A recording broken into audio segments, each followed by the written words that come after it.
இந்திரனின் அகந்தை, ஐராவதத்தின் சாபம். ஒரு சிறுகதை.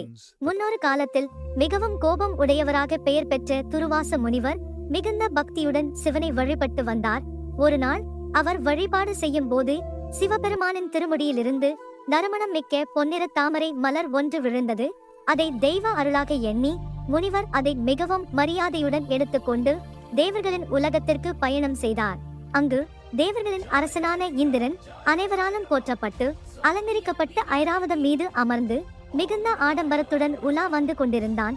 தேவர்கள் இசை பாடி அரமகளர் நடனம் ஆடி அனைவரும் இந்திரனை போற்றிக் கொண்டிருந்தார்கள்.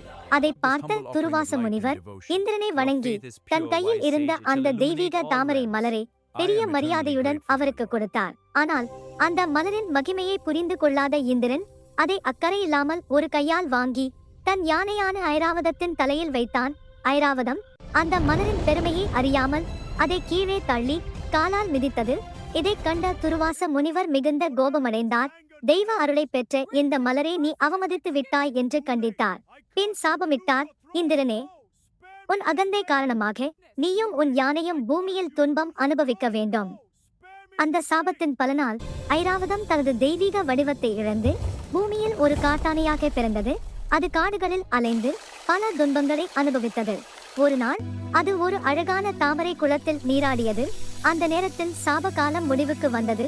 உடனே அது தனது பழைய தெய்வீக வடிவத்தையும் அறிவையும் மீண்டும் பெற்றது. அந்த இடத்தில் சொக்கலிங்க மூர்த்தியாக காட்சியளித்த சிவபெருமானை அது மனமாற வணங்கியது. குளத்திலிருந்து நீர் எடுத்துக்கொண்டு சிவனுக்கு அபிஷேகம் செய்து தாமரை மலர்களால் பூஜை செய்தது. அந்த உண்மையான பக்தியை கண்டு மகிழ்ந்த சிவபெருமான், நீ செய்த தவறை உணர்ந்து பக்தியுடன் வந்தாய் என்று அருள் செய்து அதற்கு தேவையான வரங்களை அளித்து மீண்டும் வானலகிற்கு அனுப்பினார். அங்கு அது மீண்டும் இந்திரனின் வாகனமாக திகழ்ந்தது. கதை சொல்லும் நெறி: அகந்தை அழிவுக்கு வழிவகுக்கும். தெய்வ அருளை மதிக்க வேண்டும். உண்மையான பக்தி எந்த சாபத்தையும் நீக்க முடியும்.